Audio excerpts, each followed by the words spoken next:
उनकी भगनी सोतो पवन को कथा सुना तो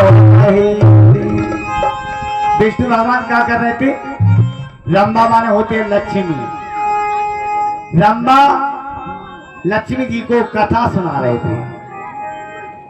अब तो द्वारपाल विष्णु भगवान के दरवाजे पर लगे हुए थे, लक्ष्मी जी को कथा सुना रहे थे और कथा छोड़ करके अब तो आतुर होकर के प्रभु से पुकार करने लगा, हे प्रभु आप बचाओ तो बचूंगा, ना मैं बचने वाला नहीं है और मेरे प्राण निकलने वाले हैं।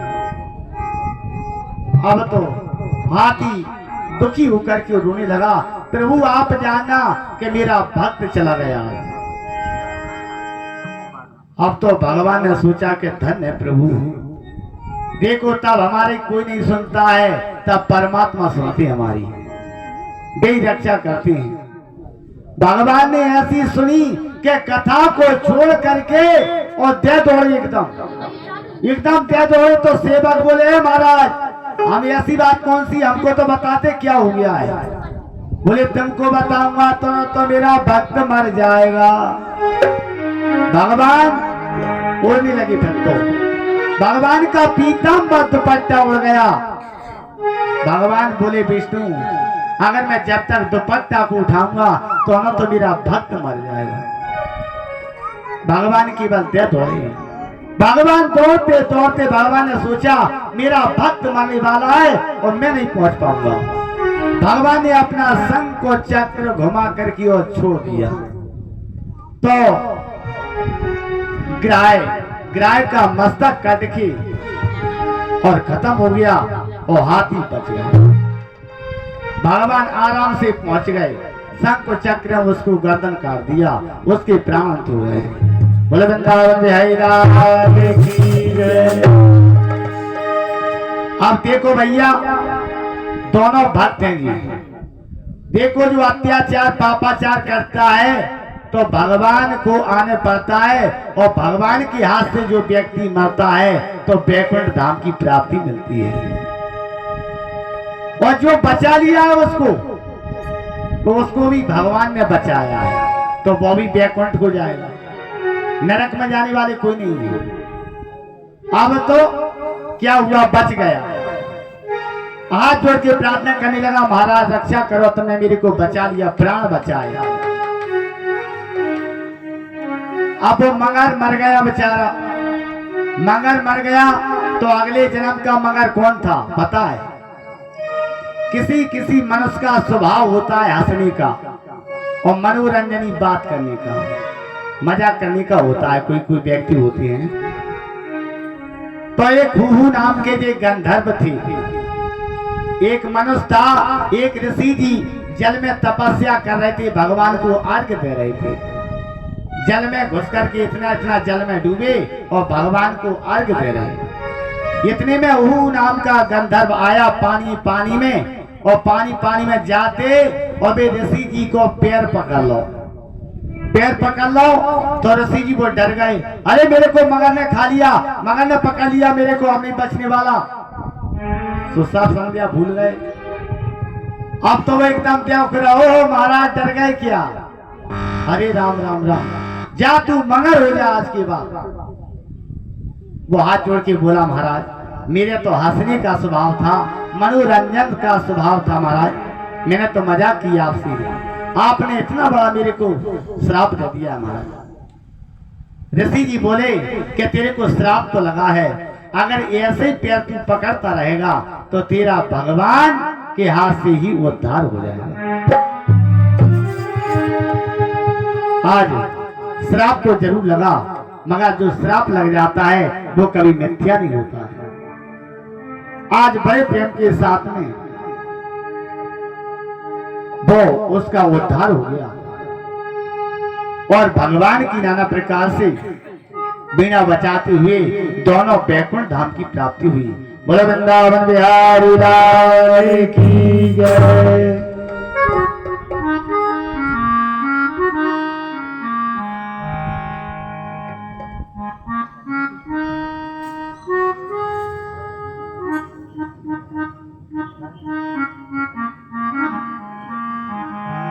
राजा राम राम राम सीता राम राम राजा राम राम सीता राम राम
की जय कि दे हम सदा और परिवेश तो ततो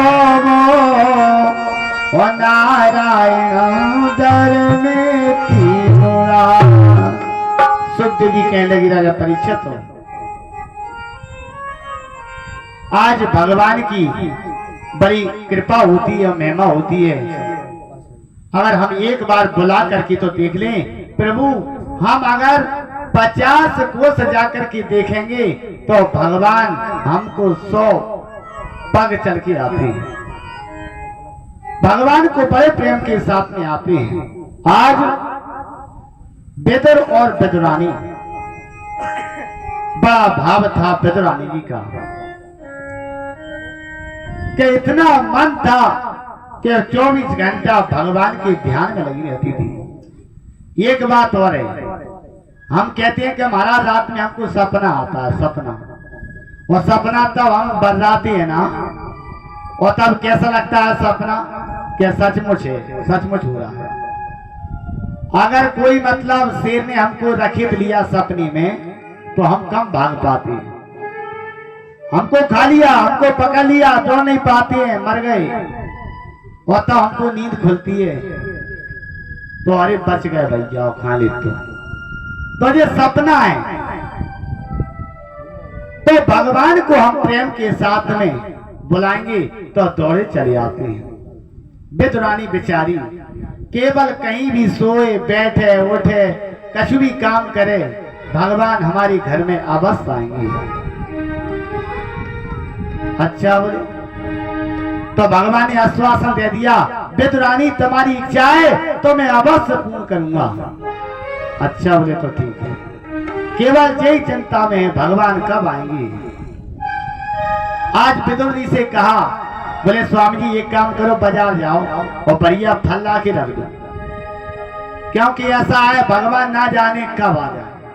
अपनी तैयारी तो फुल रहेगी, कल के दिन आएंगे, आज फल मंगा करके रख लिए और कल ताजे मंगवाने के लिए मंगवाएंगे।